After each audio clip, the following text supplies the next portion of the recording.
እስኪ አንዴ እነዚህ ወታደሮች በቲክቶክ ፔጃቸው ላይ ያጋሩትን እስኪ እንየው።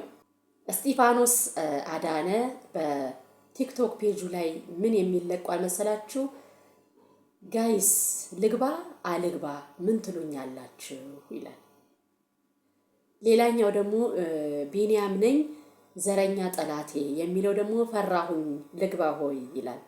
ሁለቱም ቤተክርስቲያን ቤተ መቅደሱ ሳይሆኑ ቤተክርስቲያን ላይ ፎቶ ተነስተው የፖሰቱት ነው እና እውነት ለመናገር ለቤተክርስቲያን ያላቸውን አክብሮት ሲገልጹ ሳይ እንዲሁ ማለፍ ከበደኝ እንደ አንድ ክርስቲያንና እነሱ የተለየ ኃጢአት ሰርተው አይደለም። የሰው ልጅ ከሚሰራው ኃጢአት የተለየ ኃጢአት ሰርተው አይደለምና ለቤተክርስቲያን ያላቸው ፍቅር ያላቸው ቦታ ያላቸው ክብር ያስቀመጡበት ሂደት ነው።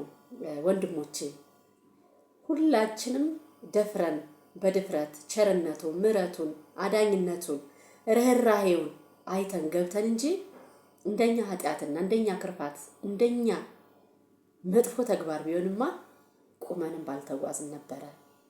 አዎ ያስፈራል። በደሙ የተዋጀች በደሙ የተሰራች ናትና።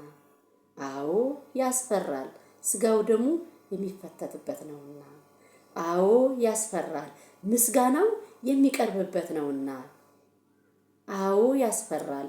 መላእክቱ ቅዱሳኑ ረበው የሚቆሙበት ነውና። የኃጢአት ድፍረት እንዳይገዛን ያስተላለፋችሁት መልእክት እኔ በጣም ትልቅ ትምህርት ሆኖኛል። ነገር ግን ወንድሞቼ አንድ ነገር የምላችሁ ሁላችንም ኃጢአተኞች ነን። እግዚአብሔርም ፍጹማን እንሆን ዘንድ የማይቻለን መሆኑን አውቆ የንስሐ ሳሙናን አዘጋጅቶልናል። በተቻለን ኃጢአትን ባንሰራ ከአቅማችን በላይ ሆኖ በማወቅ በድፍረት ሳናውቅ ደግሞ በስህተት የሰራነውን ኃጢአታችንን ይቅር ይለን ዘንድ የንስሐ ሳሙናን አዘጋጅቶልናልና በዛ እየታጠብን ቸርነቱን እያስታወስ ምሕረቱን ርህራሄውን አዳኝነቱን ለኛ ሲል በእመቤታችን በቅድስት ድንግል ማርያም በጠባብ ደረት በአጭር ቁመት ተወለደ። የግብፅን በረሃ ተሰቃየ፣ ተሰደደ። 13ቱን ሕማማተ መስቀሎችን መከራን ቀመሰ። በመስቀል ላይም ተሰቀለ፣ ሞተ፣ ተቀበረ፣ ደሞም ተነሳ። ይህ ሁሉን መከራን ያየው ክርስቶስ ለአዳም ለሔዋን አንተና እኔ ማለት ነው።